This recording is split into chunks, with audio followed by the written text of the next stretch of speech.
The entire premise of the Speed Toad is to speed train with your own driver shaft. This is why you should never speed train with anything but your own driver shaft. So keep in mind, every single driver shaft is 100% unique. That's why people go get club fittings.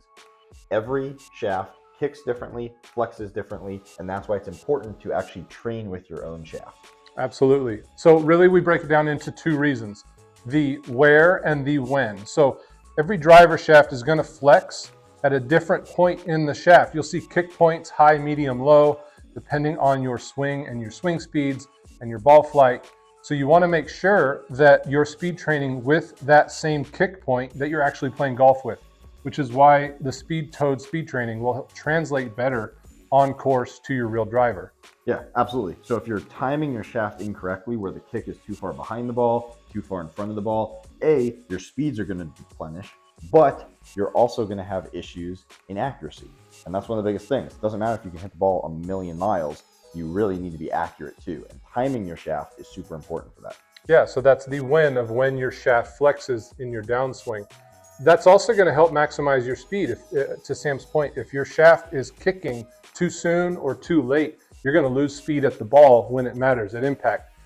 If you time your shaft, it's an easy 3 miles an hour clubhead speed on a good swing, a well-timed swing, versus a poorly timed swing. Absolutely, and that's why you see some guys that look like they're swinging super hard, but they're not fast. And you'll see other guys that look super smooth, and they're super fast though. And it's because that speed is put at the right portion in the swing with the right flex of the shaft at the ball. And if you don't understand how to do that, the worst possible thing you can do is speed train with something other than your own shaft, because it takes time to understand the flex of your own shaft.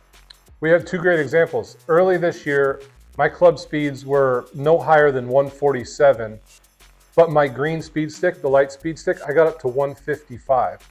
So you can see a huge miss there. I was swinging the speed stick fast, but my actual driver, not near as fast. Now I swing the Speed Toad, actually 155, same speed. My club head speed with my driver is north of 152. Yeah, so especially in his case, he didn't gain any speed swinging the Speed Toad, but he optimized his speed, learning how to use his own shaft, and then it directly translated into swinging driver faster. And now I bet you can't swing that green stick as fast because you actually have good timing. I'd be surprised if I could swing that green speed stick any higher than 150. Yeah, sure. So same with me. I was one of the fastest swingers with the green stick. I could swing it in the 170s.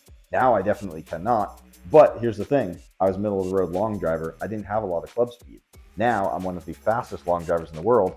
Can't swing the green speed stick for darn, but the speed gains that I have with the Speed Toad have actually translated into my driver, and that's why I'm one of the fastest now. Yep. So speed train with your driver shaft, with the Speed Toad. All of the speed gains will translate directly to your driver. Exactly.